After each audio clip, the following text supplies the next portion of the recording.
stuff that we try not to think about, but it's crucial. Next week is Molly Hayward, social entrepreneur. After that is Thanksgiving week, and who do we rustle up to do that week? That is Chris Sarah. Chris Sarah from ArcWeb. Yep. And yeah, I'm pretty sure he wasn't aware it was a holiday week when he signed up, but we got him in here. The whole world was crazy. Nailed it. I appreciate that. Yeah. So we do this every week to highlight innovators in the region, and we've been doing it since January. And we've been doing it with the support of the Chester County Economic Development Council, which is Mary Fuchs in the back, along with a whole bunch of other people. So we're super happy to have them helping us to help the community, make it easier to be an innovator. And also Fox Rothschild, who is Terry in the back. We got their stickers here. They've been helping with legal counsel. That's been awesome and critical. As well as Igniter TV, which is this guy in the lumberjack shirt, who brought both of his twins in last week, which is an amazing feat. So he's live streaming right now, probably. Yeah, are we? So if anybody has a question out there on the World Wide Web, tweet it at Ben, and you'll be able to ask. Or you can tweet it at Walnut Street Labs if you don't know mine. Yeah. Tomorrow we have Night Owls, which is another weekly event, 7 to 10. It's kind of hang out and talk shop, and we're actually, Walnut Street Labs is doing a demo of AirShade, one of its companies that's in our incubator. So if you want to check that out, please come. It's about a half-hour demo and then back to normal. Last week we had game developer Rich Siegel come and let everybody play that game called Earth Night. That's crazy. Yeah, and for everyone who wasn't here, we took all the desks out and all the chairs, and rather than making your butt sore on these blue chairs, we brought out the couch and the other kind of lounge furniture upstairs, and it was really fun. It was like a club vibe. Yeah, it was like someone's living room, and we played games. And that was awesome. They just got a deal with Sony, so a little 4-person game shop on the main line just struck its first deal with Sony to get on PlayStation. Is that right? Out of my helmet talking about games, but it was pretty cool. Lots of dragons. Yeah, it's going to be released on PS4 in like a year or so. Cool. Yeah. Do we have a demo next week at Night Owls? This week we don't. Next week I believe we do. I think it's Instamore with Jason German. Okay, cool. Also, Walnut Street Labs offers co-working and an early stage incubator. If anybody has questions about that, we also, in regards to the co-working, we learned that we are pretty damn certain that we got KIZ status, Keystone Innovation Zone, which gives some pretty awesome tax credits to companies that are working out of here. Evolve IP's co-working space has it, as well as ICE, the biotech incubator, and other places in Chester. There are other places. Okay. So if you have questions, you can ask me, and I'll probably refer them to Mary.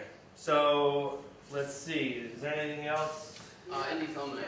Yep. Oh yes, Yep. just This Thursday, if you love independent film, or if you love boxcar beer, local beer, or if you love pizza from Saucy Pizza, all three of those things will come together on Thursday at 7 p.m. here for our third indie film night. It's going to be one of the advisors in the lab, Andrew Schwab, and also a filmmaker is going to be showing some clips from his 2012 feature-length film, Dark of Winter. It's a thriller. There's a trailer actually on the Walnut Street Labs Facebook page, and I think the link to the website, or on the website too. He's also going to show a couple of shorts and talk about process.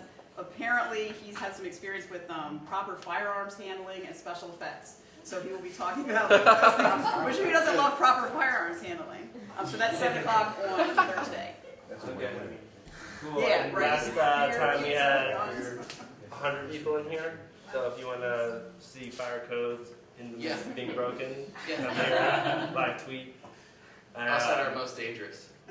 Yeah, we could just run through the window if there was a fire. Anyway, so come and participate. And from Amanda Lang, our BizSpark friend, I want to give her a 30 Hi, seconds. if you don't know me, I'm Amanda from Microsoft. We have an office out in Malvern, if you didn't know that.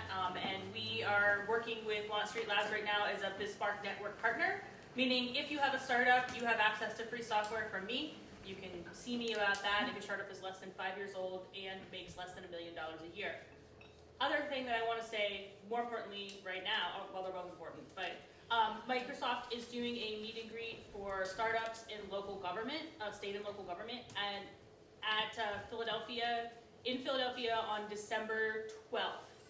So if you have a startup that might be interested in meeting with the government to pitch government-oriented startup in stuff, like if you're looking in something like safety, something like sustainable local business, like MilkCrate is doing, anything that involves improvement in a local community, get in touch with me, give me your contact information, and I will send you an invitation to that event. Yeah, we can probably blog about it, we're posted too. So thank you. So Morgan, come and tell us your story, and go through your presentation, then we'll do a Q&A. I'll come back and I'll help you work through this tough crowd. Okay, thanks.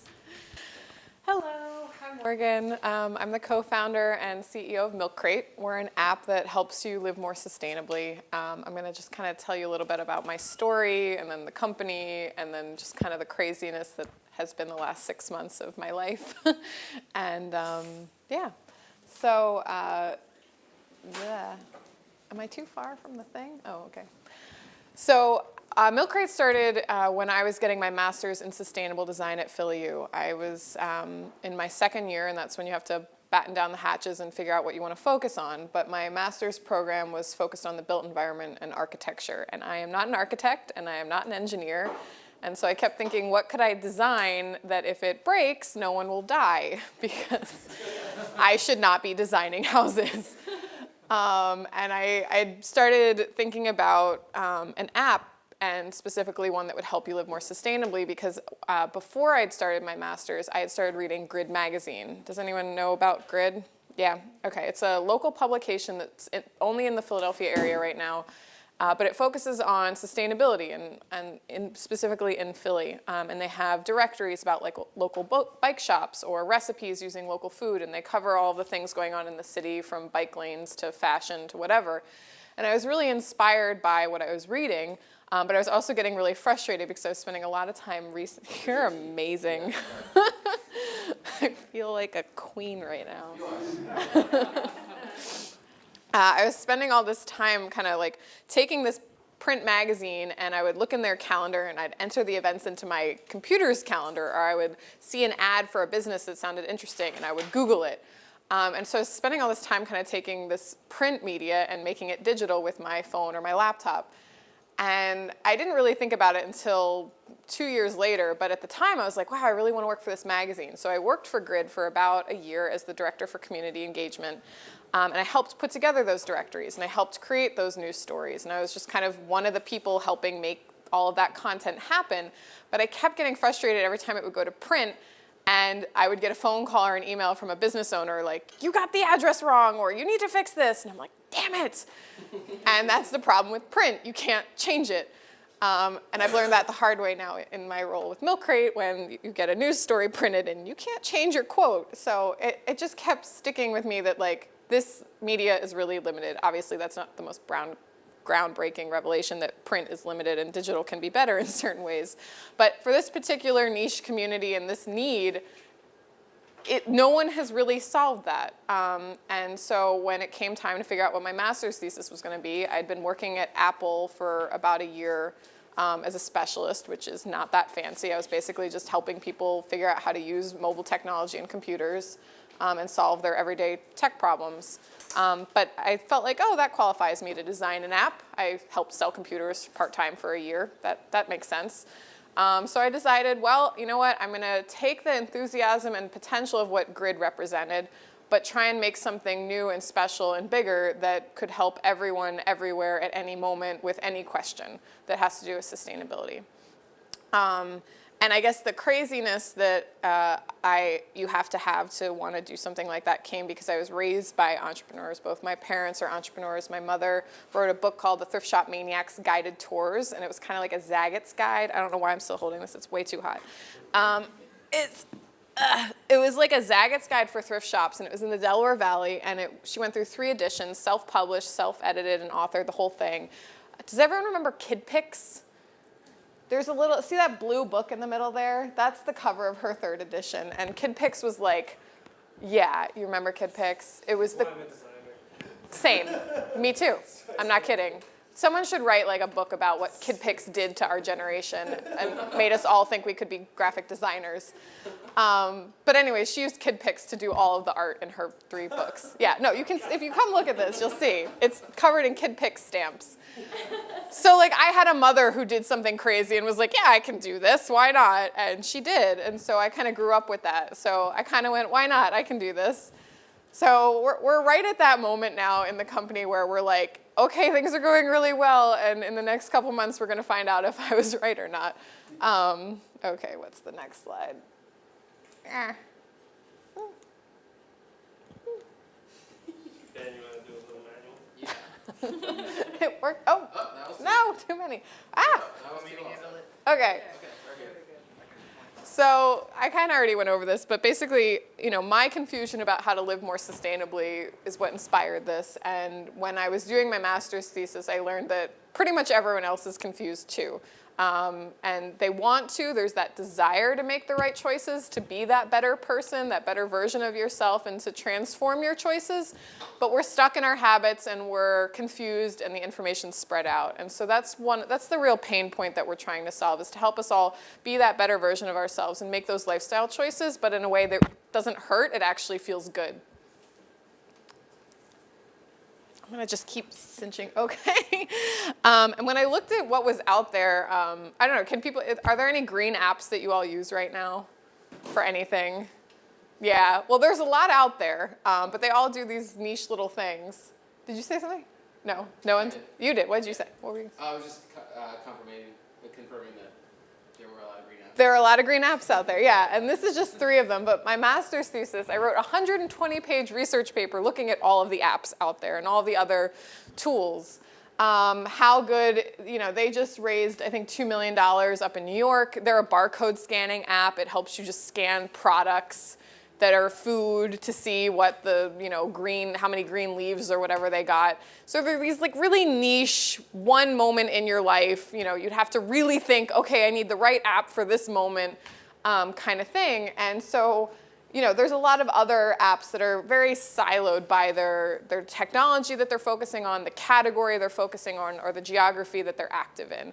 And that was really frustrating me. And that's kind of, part of the problem is there's too many choices, and we want to make the app that makes it really simple. Okay, that worked that time. And what we're trying to do to solve that problem is bringing together the 3 stakeholder groups: the consumers, all of you, the business owners, which are also some of you, and then organizations that we've partnered with. And the approach that makes MilkCrate so different from all these other green apps is our collaboration. That's what the Quaker marriage of capitalism and collaboration bullet point was about, is that all these other apps had to pick. They had to say, all right, we have X amount of resources to accomplish Y, so we're gonna really focus in on just food, or just transportation, or just energy, or just the East Coast, because it's really hard to try and do everything by yourself. And so from the very beginning, because I was just me in the beginning, I was like, well, there's absolutely no way I can pull this off alone. Unlike my mother, she was able to do her book herself because she had a narrow focus: thrift shopping in the Delaware Valley in a book.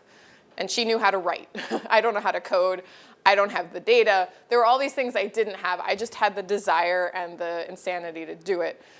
So collaboration was like the very first step. And so all of these organizations, our partnerships, our relationships with them is what makes MilkCrate so different, because we're able to bite off a much bigger chunk than your average startup tech company.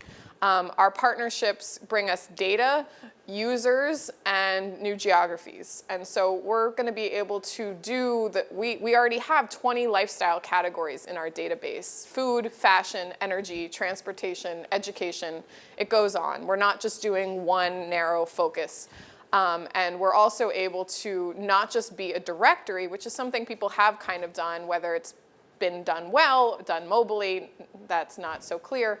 But the plan is to make this a much more engaging, rich experience. And I think, yeah, good. I'm getting good at this.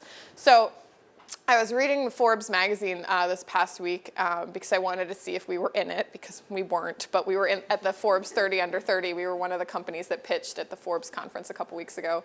But the cover story was about Pinterest. And I absolutely loved and was inspired by how the author was talking about social media. He said that Facebook is a tool in our lives that helps us chronicle our past.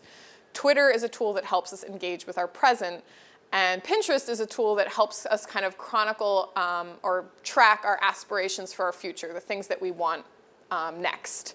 And I was like, whoa, what would it mean if I talked about MilkCrate that way? How, like, if I were to think really big and kind of blue sky, what will MilkCrate do for me or for us? How will it affect our lives?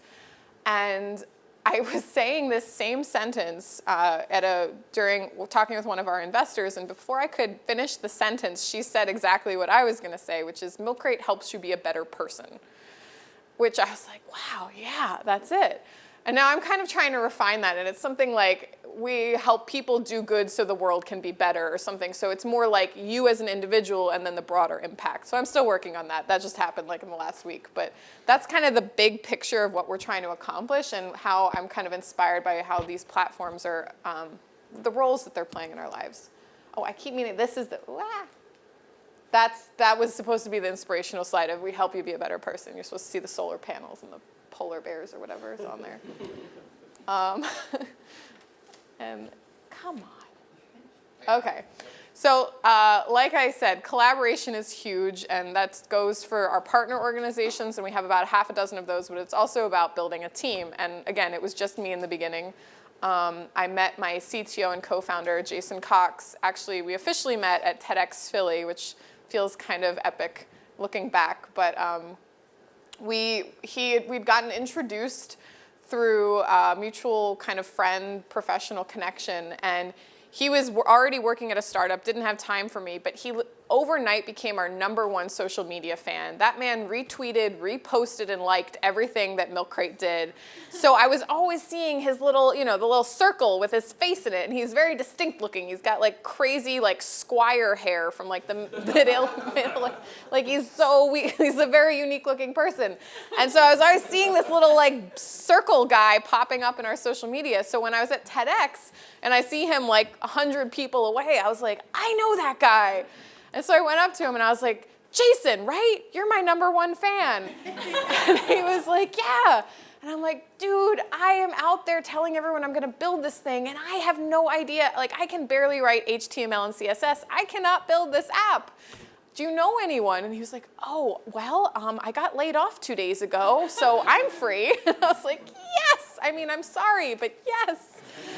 So that's how it basically went from me being a crazy person with an idea that was never going to happen to an actual thing once I had my developer. And then from there, it just kind of snowballed, and we brought on all these other amazing people. The latest is David, who came to us from the startup Nextdoor. They're a West Coast, now branching all over the country startup that, it feels weird to call something a startup when they're valued at $1 billion, but they're a startup. And he ran user acquisition in Philly. And user acquisition is going to be a big push for us pretty soon. Right now, we just launched our beta about 2 months ago.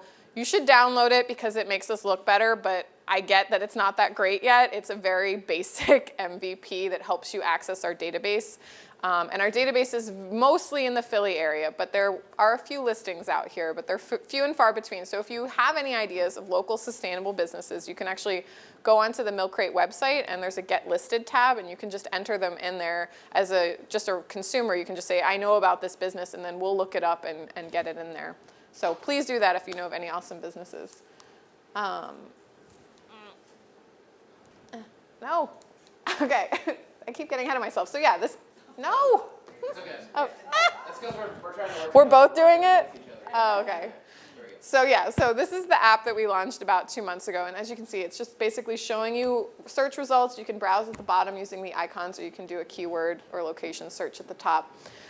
It's still a little buggy. It was just a mad push to get it out the door so we could launch our Indiegogo campaign and to go up to investors and say, we are live, we have a prototype, you can download it, look how fancy we are, give us money so we can make a better one. So that happened actually on my birthday, August 24th. We went live with our new website, our Indiegogo campaign, and the new app. The idea was that everyone would be wishing me happy birthday, and then I would say, thank you, go buy yourself a present on my Indiegogo campaign, which worked pretty well. So if you're ever going to launch a crowdfunding campaign, do it on your birthday. Okay, so these are some drafts of what the next version is going to look like. I've just started working with a UX designer for the first time, which is fantastic. I'm still the one doing all of the designing, but it's really fantastic having someone that knows what a good app looks like and a bad app looks like.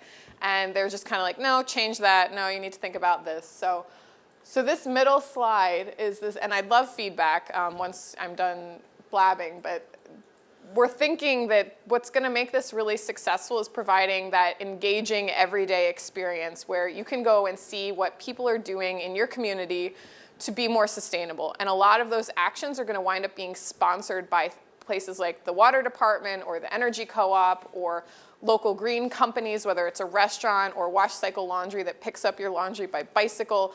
And they'll have these sign-up forms that'll be this really simple little call to action or lifestyle tip like that little yellow guy in the middle. And we'll have social logins. So you can log in with your Facebook account, and with one click, you can add your name to a list so that the energy co-op or the water department can be like, oh, thank you for signing up for our rain barrel program. When is a good time for us to come out? And so we're basically giving your interest to them, and we're capturing that and creating a funnel for these programs so that they can get in touch with the people who want to do this stuff.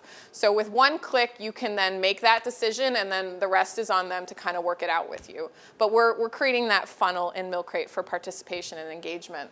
And that we'll still have the searchable database so that you can find those businesses on your own and browse for them. But we'll also have this social feed where you'll be able to participate in these more like action-driven items. I'm just going to hold it up. Okay. Another thing, we just got into Project Liberty, which is an incubator with the Philadelphia Inquirer. And we're really excited about the potential for creating more engaging content that has to do with sustainability, like having our users become like kind of advanced, crunchy, tree-hugging like kings, where they get to, if you reach a certain level, you get to blog and basically create content on MilkCrate that gets shared and promoted. So our news stories that could potentially get shared, do some kind of content sharing with the Inquirer, as well as a community calendar. I was talking about how I would take Grid Magazine and kind of take those events and pull them into my calendar. We want to make it easy for you so you can just see those events, get a ticket. We've been talking with Ticket Leap about how we could integrate with them, trying to make it really easy for you to engage with this community and participate.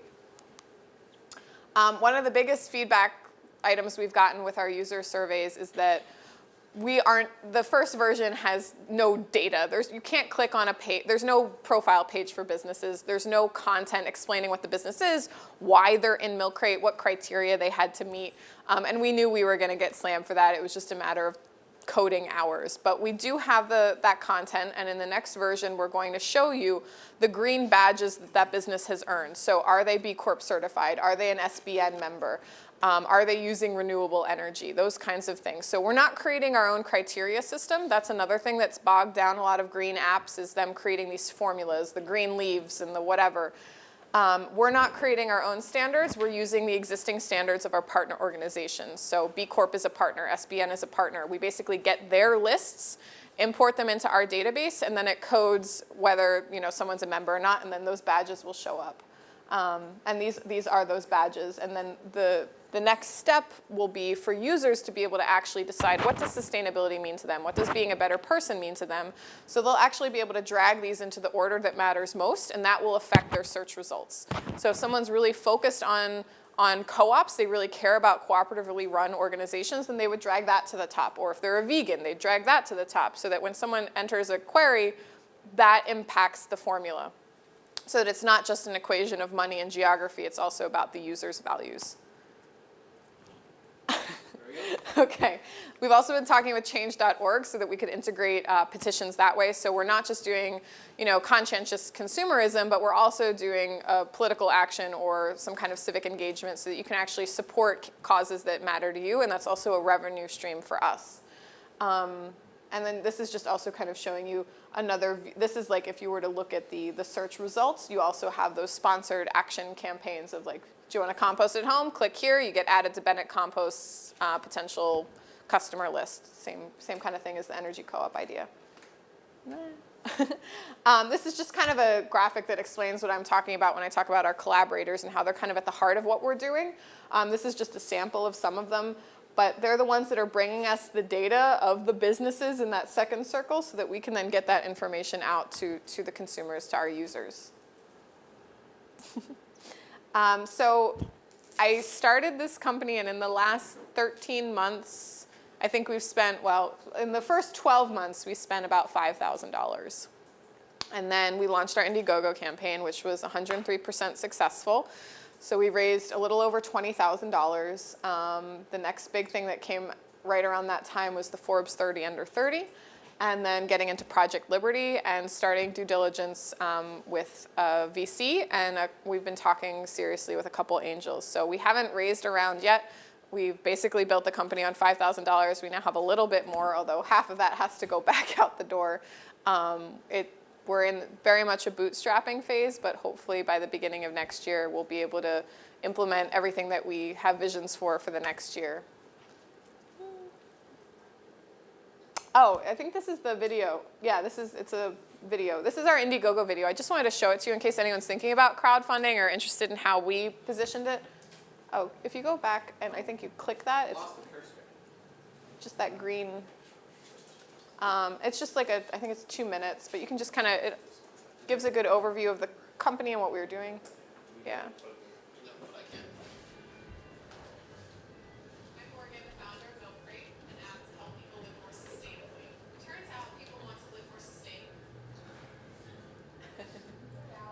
Websites and resources. Starting it over.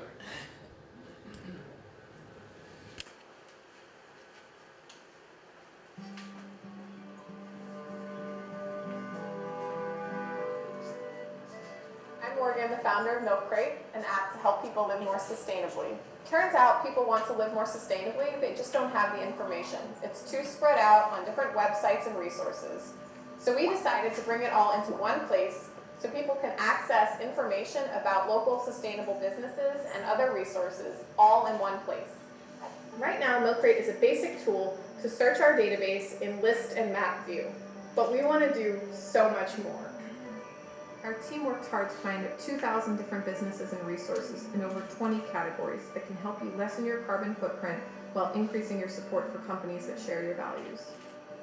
Our goal is to provide a central digital hub for all the organizations in the Philadelphia area that care about sustainability and the local economy so that they can promote their mission, their values, their events, as well as their memberships to the growing population of Philadelphians that care about sustainability. We're thrilled to have on board organizations like the Sustainable Business Network, Fair Food, and the 3 major co-ops in the Philadelphia area, Weaver's Way, Mariposa, and Swarthmore. In addition to these, we also have the Humane League and the Clean Air Council and the Delaware Valley Green Building Council supporting us and helping us grow. Since we started working on this, hundreds of people have asked us how they can get involved and help. Now is your chance. Donate to our campaign to help make MilkCrate the hub for our growing community. We will be able to go build the next version of MilkCrate that will include features that you will have exclusive access to, including a favorites list, bucket list, and personal profile. This membership will continue to grow and improve over time, and you will get access to these updates as well as other exclusive offerings. As a thank you, we're offering some great incentives for residents and business owners. With your help and support, we can make every dollar and decision you make count. We are connecting this thriving community and putting a healthier, more sustainable lifestyle right in your hands. We're so excited to be releasing the first version of the app. We've done the designs, built our database, and formed great partnerships. But we need your help to take it to the next level and build the next version of MilkCrate. Together, we can help make Philadelphia a more connected, thriving, sustainable community, and eventually bring MilkCrate all over the country.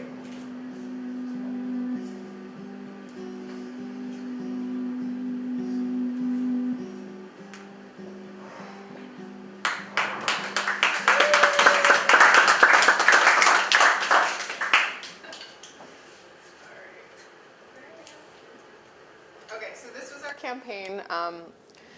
It's really hard to raise money for a tech company. I don't recommend it, especially if you're an app. People want something tangible. So what we did for our incentives was to provide really tangible perks from local sustainable businesses. And it was harder than I ever could have imagined. If you have questions about it, I'd be happy to answer them. But in the end, it was definitely worth it. It helped us prove to people that this is something people want.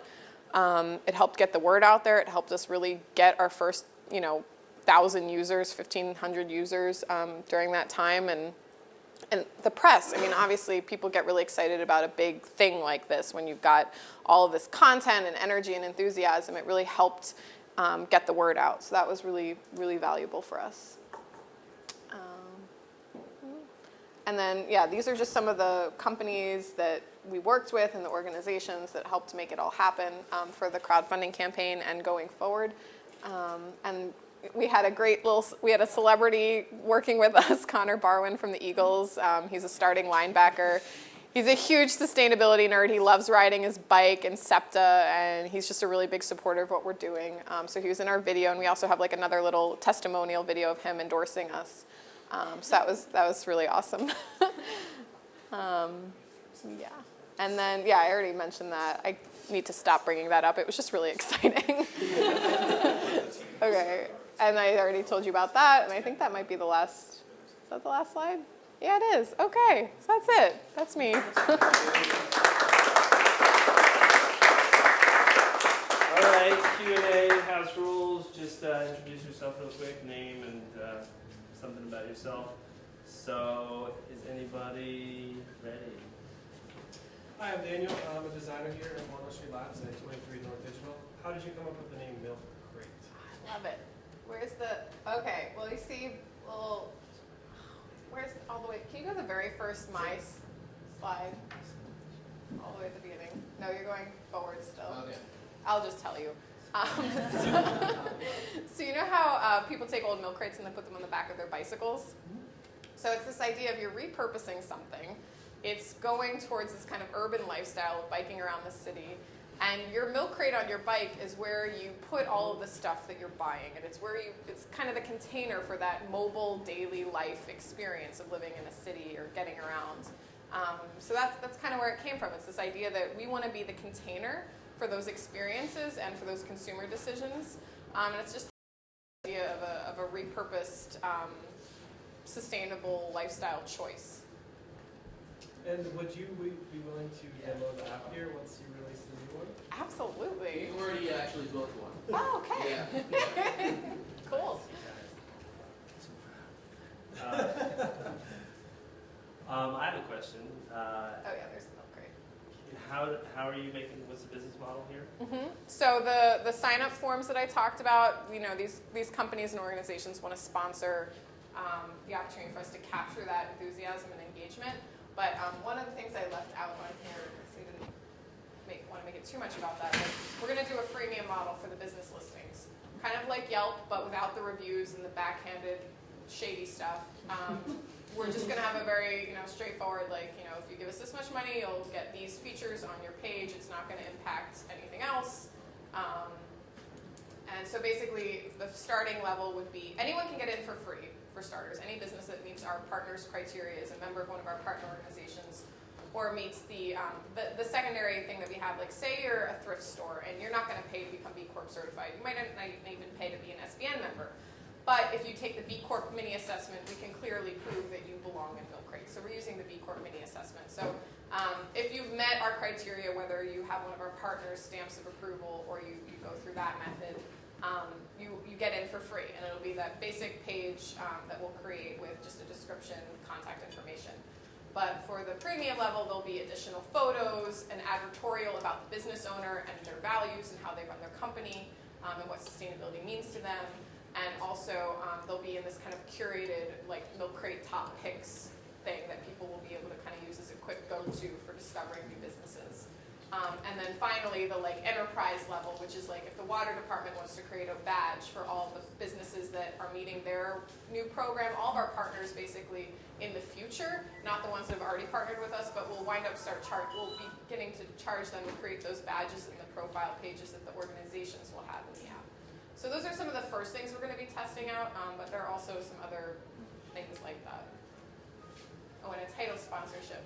So like we're trying to get like SEPTA or the Energy Co-op or something like that to be like powered by. Yeah. Yeah, Nathan Aponte from smallbizphilly.com. What was my question? Oh yeah, is your app geographically limited? Like, are you is it just exclusive to Philadelphia residents? Or? No, it's only limited by the data that we have, and currently our data is in the Philadelphia area, but the app and the back end is all designed to be able to grow wherever the data is. That's awesome. So anyone anywhere can add a listing and it'll show up. It's just you have to search for that location or be in that location to know that the data's there. We're focused on the Philadelphia area for the next 6 to 9 months, but we are actually already working with Georgetown University to build out into DC, and hopefully we'll be like live with enough data and users by the end of the summer, and then we'll be growing in other cities after that. I'm Monique Giroux, I'm with Bombits. And I wanted to find out, did SBN provide you with data to start with? So they provide you with your Yes. base? Yeah. And anywhere that you would be going into, you would have to have that kind of association to... Yeah, so I'll be spending a lot of time once I'm done fundraising, hopefully, going to build those relationships all over again in new cities. Hey Morgan, my name is Bob Berman. I'm a technology consultant. I've spent the last 10 years working for some really big software companies. And my question is, you ever thought about penetrating them for funding? Because in some of the larger software shops, green and sustainability, it's at the forefront with just your day-to-day. So I mean, these companies and the employees that are there, they're really taking, it's the forefront of what they're doing. So my That's awesome. two-part I didn't know question is, have you ever approached some of the bigger companies for funding? No, I mean, this has just been me as a crazy person for the last year, and then like lately, like I have an actual team, but no, and I would love to hear more about that because I'm learning every day, so tell me more later. Well, Okay. Hi, everyone. I'm Jessie Pearsall, I'm Special Events Coordinator here at the lab. How complicated was it to get the football player to participate in your campaign? From like a legal and a logistics, you're like, hey. If there are legal ramifications, we didn't look into them. Okay, that's fine. That's what No, I mean, it was like a friend of a friend thing. Someone on our team is good friends with his good friend, and kind of, they have Connor Barwin and his friend Jeff Tubbs have a nonprofit, and right now that nonprofit's focused on this really great park restoration project. And I'm a lead green associate, and Rochelle, my teammate, kind of approached Jeff, her friend, and was like, look, we've got, our CEO is really into green building and urban design. Maybe she could help with your project. Do you think Connor could help with ours? And it just kind of, that's the plan, is we're just going to kind of help in any way we can in the future with what Connor's doing with this park program. But the first step was him basically just kind of putting an attractive celebrity face on what we're doing and to support what we're doing and to just kind of encourage other people to do it. So yeah, it wasn't complicated at all. It was just lucky. Yeah. I'm Jessie Newberry. I'm associated with a couple of startups. So what were your considerations going into it about incorporating as a nonprofit versus incorporating as a for-profit? Yeah. We're an LLC. We're getting B Corp certified, so we're a social enterprise. We're very much about our triple bottom line, not just money. But I've gotten a lot of pushback from one of my main advisors. He's like, why are you a nonprofit? And I've worked at a lot of nonprofits, and I see how they struggle for resources, and they beg for resources, and they're not self-sustaining. And I just never wanted to create that experience again for myself or the people that work with me. I wanted MilkCrate to be providing enough value to people that they would provide value in return. Judy Wicks, who's one of my mentors and kind of the grandmother of everything that I'm doing, she just wrote a book, Good Morning Beautiful Business, and one of the real themes in it is about how there's nothing dirty inherently about money. It's just an exchange between two people about value. And so I wanted that to be kind of at the heart of what we were doing so that we could be self-sustaining and that we could grow organically eventually once we've, kind of had that tipping point with investment. So yeah. But we partner with nonprofits. So there is, I said at Forbes, we're a for-profit company with nonprofit values. Is kind of how I explain it. So kind of like a B Corp. We're a B Corp. Well, we will be. We're not yet, but we actually have a team of Drexel students doing the B Corp assessment with us. One of my teammates is an adjunct professor there. She's been teaching all the students how to understand B Corps and do the assessment. And so we have a team doing that with us. Are you, do you have pending status? Have you explored that new? I don't think we're even I don't know if we're pending yet because we haven't finished filling it out. Okay. But we're already, yesterday I was just meeting with them yesterday morning, and we're already better than, we haven't finished a couple sections, but we're already better than the baseline normal business. So we're like inching our way towards a sustainable business, and I think we're gonna hit B Corp. She actually, Nicole, who's doing this with the students, she has a consulting company called 4C Consulting, and it helps companies become B Corp certified, so she's very familiar with this, and she's like, you'll be fine, we just need to get, because we're moving into Project Liberty next week, we need to get all of the data, all the information about their utilities and any of the facility and all that stuff about our working environment, because we haven't even worked there yet, so we have to get all that information. Yeah. Hi, I'm Dan, just a local aspiring entrepreneur. Really cool what you're doing. So I just kind of have a question in regard to when you decided to undertake that crowdfunding campaign. Was it kind of like a I guess more or less like a two-headed endeavor in regard to advertising as well as trying to raise funds? What was your investors' thought process or support behind doing that? Well, we don't have any investors yet, so Okay. Yeah, we're going through due diligence Got and it. hoping to close our round in January. So we haven't accepted any money yet from investors. So at the time, it was just basically the team and my advisors making that decision, but it very much was about getting that attention and making a really big splash and saying, we're here, this is happening, it's a real thing, and we did want to raise the money, but $20,000, especially once we have to pay back what we have to pay back, it's basically paying for just everyday little business expenses right now. That source that you used for the crowdfunding, I'm familiar with Kickstarter. Indiegogo? Yeah, I'm sure there's probably, they're somewhat similar, but how many people contributed to the 20,000? Mhm. And are they also, did they download your MVP too? Is Mhm. it is there a good kind of collaboration of the two? I think it's 324 people or something like that. I Okay. should know that number, but it was over 300 that contributed to the campaign. We have way more users than that, so there are plenty of people that are using the app that didn't contribute. The vast majority of the people that gave to the campaign knew me, knew my team, or were well involved in one of our partner organizations. That's by and large how we did that. Yeah. How big do you want to get? Is it with the local the nation's push for local and support local and green and everything. I want to be this, everywhere. This, There's this no could be reason it huge. So, shouldn't be. Yeah. in your mind, really, where do you want to take it? Where would you think you would go? Well, I think I want it to be everywhere. I want anyone in any part of the country to be able to open up MilkCrate and find businesses that match their values and to find opportunities to, whether it's a business or an action item or a news event, to have content there that helps them engage with this cause and their life. And the way we've set up the company and how we acquire data, I think that's possible. One quick note. I had the opportunity to spend a lot of time in Western Europe working. Everybody rides a bike, and everybody has a MilkCrate in Europe. So I'm not thinking big enough, is what you're saying. Okay, sure. The world. Can you talk a bit about your relationship with your team, how you set that up? Yeah, we literally just don't tell my potential investors this, but contracts were finalized yesterday. It's been, learning how to run a team and build a team and all the legal financial stuff that goes into that's been crazy. But by and large, one thing that people ask me is, were you all friends before? And I'm like, nope. Because I know that that's the right answer, but it's also the true answer. Because by and large, apparently, it's not a good idea to work with friends, is what I've heard and been told by other people who've done that. And that I think it says, while I've definitely heard plenty of exceptions to that, I think it helped demonstrate that people, it wasn't that they cared about me.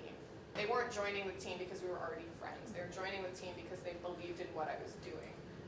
And that felt really good, and it, definitely was validation for me that I should keep going. And there's definitely, there are gaps. That's part of what we're raising money for. There are still roles that need to be filled on the team. But it basically was a very strange, just people coming out of the woodwork experience where I would, realize I need this, and then that person would appear, or I didn't even know I needed something, that person would appear, and then I'd be like, oh yeah, you have skills I need. But what kind of, did you have to give them equity? Did you have that kind of discussion? Yeah, and that that conversation happened closer and closer to us becoming more real, and kind of also when I was able to look at what they were contributing, and what that was in terms of value, and also just conversations with my lawyers and advisors about what is normal, and getting a lot of feedback from them, and then getting the rest of the team on board being like, all right guys, we may have had this really optimistic idea of how you divvy up a company. Apparently that's not reality, and we need to slash off a couple digits and really shrink that number. And they got it because they're there for the company. They believe in what we're doing, and they got that was what reality was, and that they were gonna not get in the way of us being successful. All right, one more question, and anybody who'd like to talk to Morgan after. Jesse Pearsall again. This is, as you think about the stewardship of as you grow, are there any really unique values or things that you want to do or have for your employees that either maybe they're a part of, being a sustainable business, or something that comes from your kind of unique background, something like, when I have my own company, I want to do this because this is the right way to do it. Right. I've just started thinking about that lately because it's like, oh, this might actually work out, and I'm going to have to figure out how to run a company. Yeah. And one of my advisors actually is shockingly, I think, like a week younger than me, and yet he was one of the co-founders of Philly Beer Scene magazine. He's the head of interactive media at Philly U, and he runs Inverse Paradox, which is a web firm out in Langhorne. So he's accomplished quite a bit, and he has this amazing culture in his office. He's like, we provide lunch every day for our employees. And I was like, yes, that is good. Sorry if you don't, I'm like planting ideas about that. But I loved that. Because I'm so, just as an entrepreneur running around, I literally don't know where I'm going to get lunch today. My life is so nuts. And it would be so nice to just have some kind of comforting, essential thing in your day that your company does for you that's just to make you feel better and make your life a little easier. So I just loved that. And I've just been, trying to keep my ears and eyes open when I think about that kind of thing. I don't have a lot of time to think about it right now, but people talk about what's your company culture, and I'm like, what the hell? Is that really something I have to think about right now? Oh, yeah. But I guess it kind of is, especially since you're asking. So I'm open to suggestions because. Oh, I do too. It's funny. The one thing, not that again, I have this years down the road before this will ever be an issue, but I thought about it. Yeah. But having a free lunch with local foods and free cafeteria, I think it's just civilized. Yeah. The other thing is on-site daycare for people with. Oh yeah, I think that's really absolutely. civilized. Yeah, my background actually, I was a women's studies major in anthropology, and I worked at women's nonprofits and women's health and Planned Parenthood and Maternity Care Coalition, and I absolutely would want to have a very family-friendly company. That's very important to me. And we're, right now we're budgeting, and I'm like, oh my God, healthcare, Jesus Christ. So important things to think about. Do you have a location? Do you have an office somewhere? Next week we will. Okay. Project Liberties, the incubator, provides office space in the Philadelphia Inquirer. So we will be moving in next week to our first real office. That'd be awesome. Yeah, that's exciting. Yeah, it's really exciting. It was the one thing other than actual cash that we needed was a home. And so we're gonna have one. How long is that incubation? It's the first phase is 6 months, and then you can renew for another 6. So we're definitely planning on being there for the full year. Can you give a little pitch on that?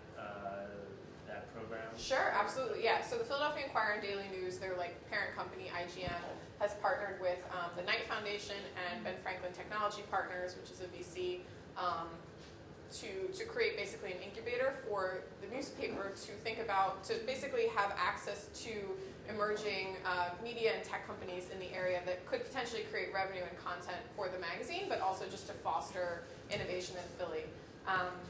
So that's what we're doing. And they don't take equity, they don't charge you, it's like the best deal on the planet.